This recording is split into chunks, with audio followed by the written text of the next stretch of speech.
Amigos, eu hoje estou revoltado porque estou vendo o massacre contra Jair Bolsonaro, a sabotagem dessa, desses seus adversários nessa campanha eleitoral, contra a sua campanha, um massacre, uma sabotagem permanente que você fica indignado só de assistir. Eu, por exemplo, não suporto mais assistir, ouvir nenhum programa desses, do programa eleitoral. Enquanto o Bolsonaro está lá tentando se recuperar daquela facada traiçoeira que recebeu uns dias atrás, esses seus adversários aproveitam aí a sua ausência para atacá-lo virulentamente, eu diria covardemente, né? Covardemente porque ele está sem condições de enfrentar os adversários, sem condições de se defender. Então são ataques covardes. Principalmente do Geraldo Alckmin, esse picolé de chuchu, tucano do bico quebrado. Né? Também o Ciro Gomes, esses dois têm sido os mais covardes. Vocês se lembram que logo após o atentado, né, no mesmo dia ou no dia seguinte, todos apareceram aí em cena,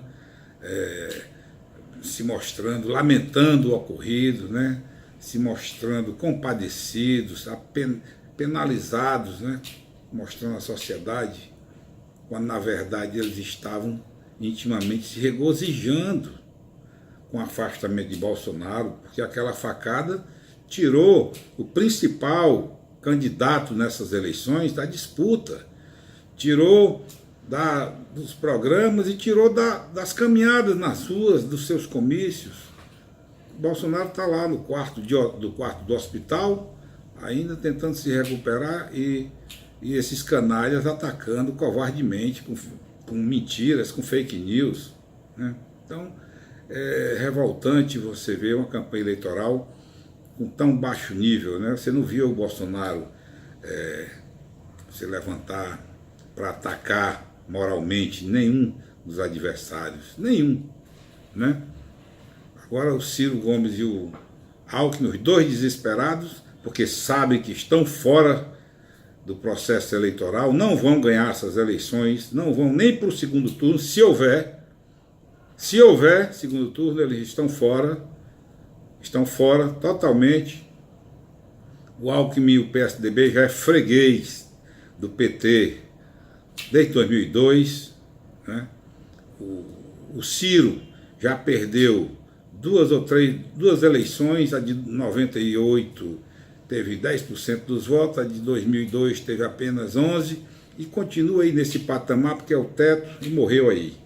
Pois é. Então eu pensava que o Alckmin era um cavalheiro, eu tinha ele assim como uma espécie de um gentleman, mas nessa reta final das eleições ele se revela mesmo um canalha. É isso que o Alckmin tem se revelado, um canalha dos piores. Né? O horário eleitoral dele, boa parte do tempo que ele dedica, mais de 5 minutos de TV e rádio, atacando o Bolsonaro. E agora está explorando aí uma mentira, uma fake news, né, da CPMF. Todo mundo sabe que Bolsonaro votou contra a CPMF naquela época em que queriam prorrogá-la, o prazo da CPMF. O que aconteceu, na verdade, é que o Paulo Guedes, o futuro ministro da Fazenda do governo Alckmin, né, estava numa reunião de investidores e perguntado sobre impostos.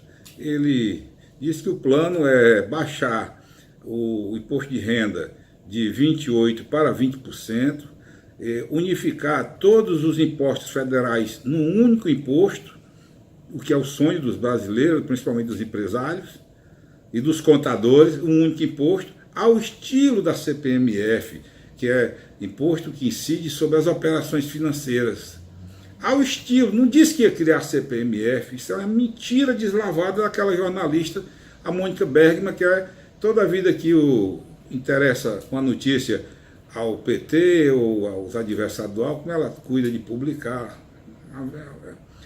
Você vê isso como um jornalismo ordinário, né? Um jornalismo deformando a verdade. A verdade é essa que eu estou dizendo aqui.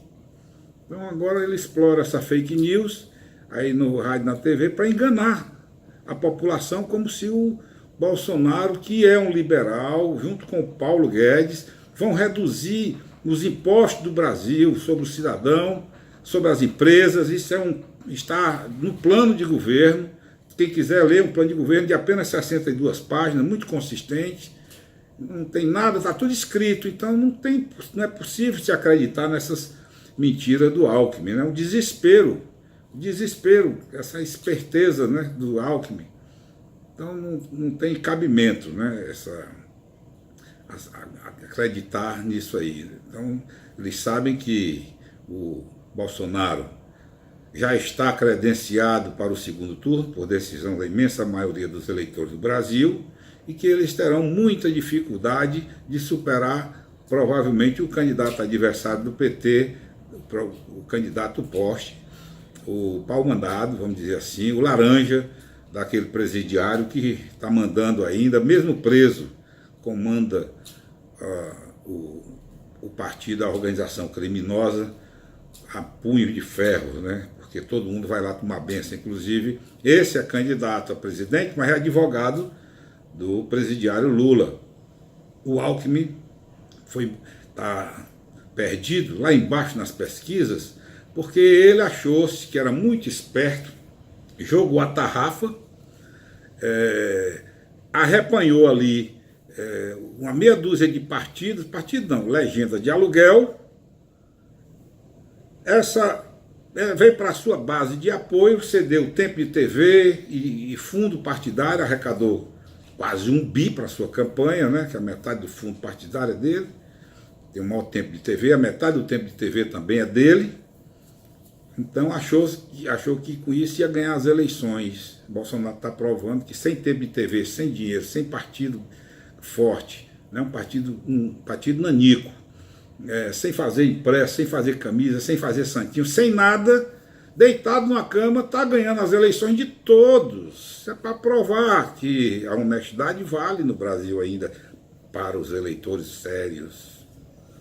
Então o Alckmin, pensando que a sociedade ia cair nessa, na programação de televisão, não. Está lá embaixo nas pesquisas e não vai sair.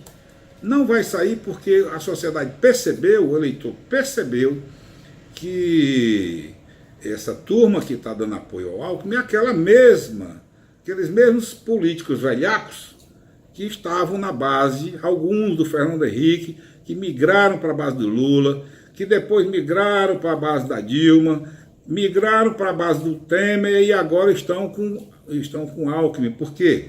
Para fazer o governo refém, como fizeram nos outros governos, né? O toma lá da cá. Então o Alckmin pensou que a sociedade não ia perceber isso, mas percebeu tanto que deixou ele aí à míngua. Hoje é um candidato que é um pé de cova, né?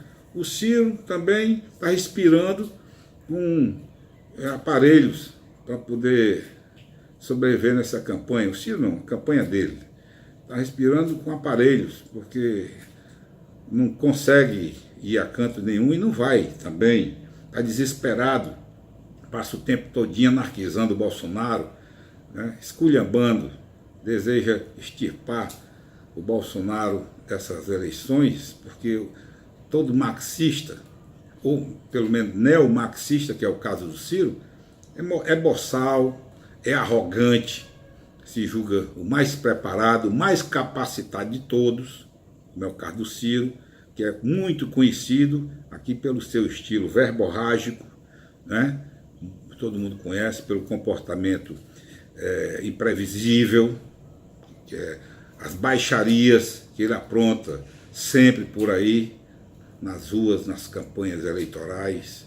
Aqui na última campanha eleitoral no Ceará para o governo, nós vimos as baixarias, o Ciro, o adjetivo desqualificativo mais leve que ele usava para pechar o Eunício Oliveira era de ladrão.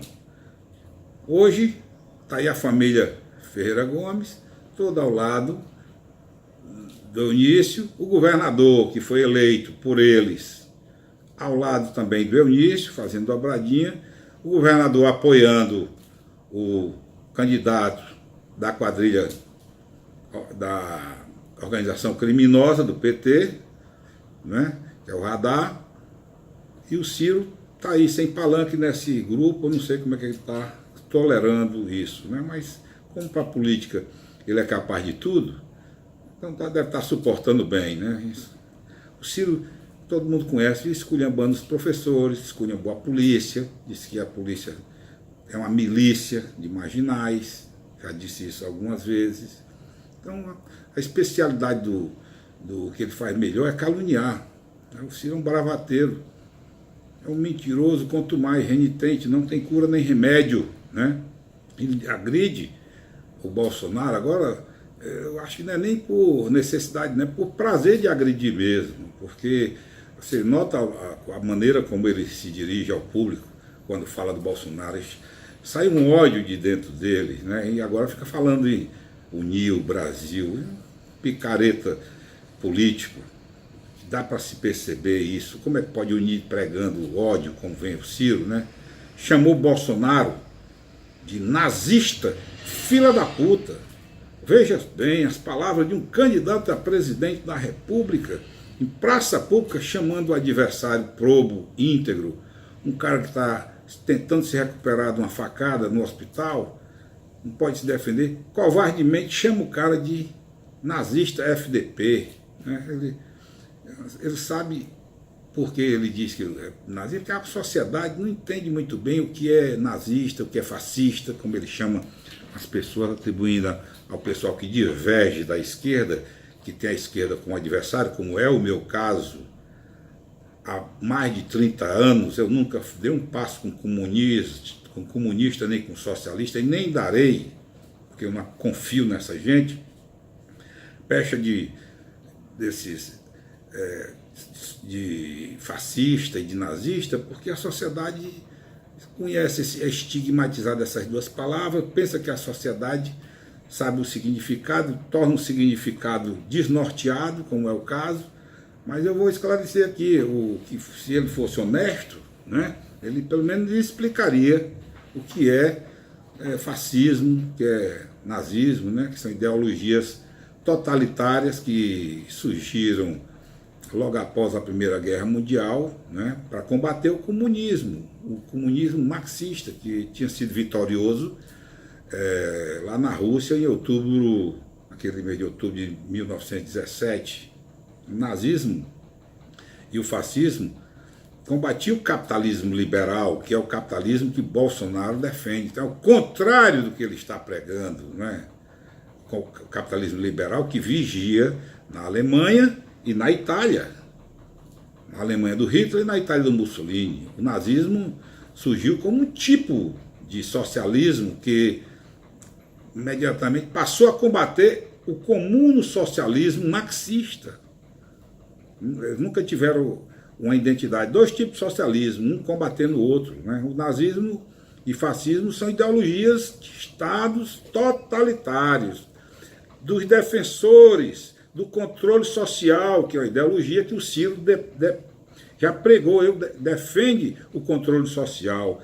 Se ele soubesse o que é controle social, tinha vergonha de dizer que vai querer implantar no Brasil controle social, que vai desde o nascimento de uma criança até o sepultamento dele, como ocorreu dos regimes de chumbo, dos estados estatizantes, antiliberal, contra o liberalismo, dos estados comunistas, né? São ideologias que só funcionam, né, em regime de chumbo, governados por psicopatas ditatoriais, tiranos, com poderes absolutistas, né, que são apartados completamente da democracia política.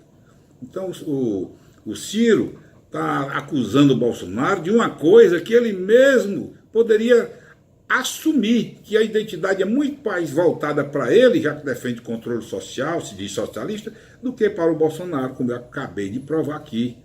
Bolsonaro é justamente o contrário, defende o liberalismo econômico, a redução dos impostos, a livre iniciativa, a liberdade de mercado, o livre mercado, a liberdade de imprensa e de expressão, a meritocracia, como tem dito várias vezes, o fim do peleguismo que Ciro Gomes defende desde quando Lula tomou posse em 2002, defendeu ardilosamente até ontem, agora está atacando o PT porque se sentiu traído pelo capo de tutti capi da organização criminosa que está encarcerado na Polícia Federal de Curitiba.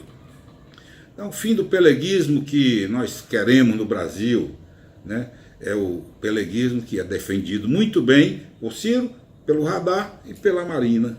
São ideologias também derivadas do nazismo e do fascismo, que é a estatização de tudo, com aparelhamento estatal de todas as instituições jurídicas, políticas do Estado.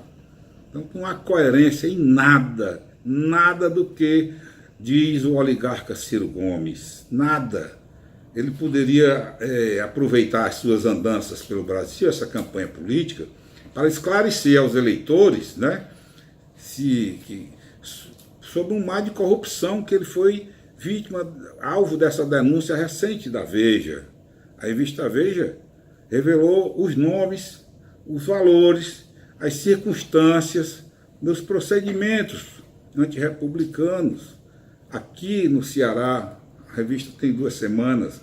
A matéria é muito comprometedora, envolve diretamente o Ciro, o Cid Gomes, seu irmão, e alguns membros do Petit Comitê deles, né, com atos ilícitos, atos de extorsão, inclusive, envolvendo créditos que o Estado deveria pagar às empresas que operam aqui, grandes empresas. A delação da JBS está aí, fala em 20 milhões de propina. O Ciro poderia ter a hombridade de vir a público para rebater isso. Que aí eu acredito mais na Veja do que nele, porque mostra os dados, mostra as circunstâncias e as delações estão à disposição de todos. Por exemplo, o secretário do PROS delatou que esse esquema local, né, o partido foi vendido por 2 milhões em dinheiro vivo para a turma do Ciro aqui em Fortaleza. O partido que ele estava, todo mundo estava aí nesse PROS. 2 milhões para tomar conta do PROS. E de fato tomaram. Então são denúncias muito graves que merecem de Ciro uma explicação honesta e convincente, né? No próximo vídeo, meus amigos, eu vou falar ainda sobre as incoerências do Ciro Gomes com que diz respeito a seu plano de governo, entre o que ele diz, o que ele prega, o que está escrito no seu plano e a sua prática durante essa campanha eleitoral. Eu vou falar sobre isso no próximo vídeo. Até lá.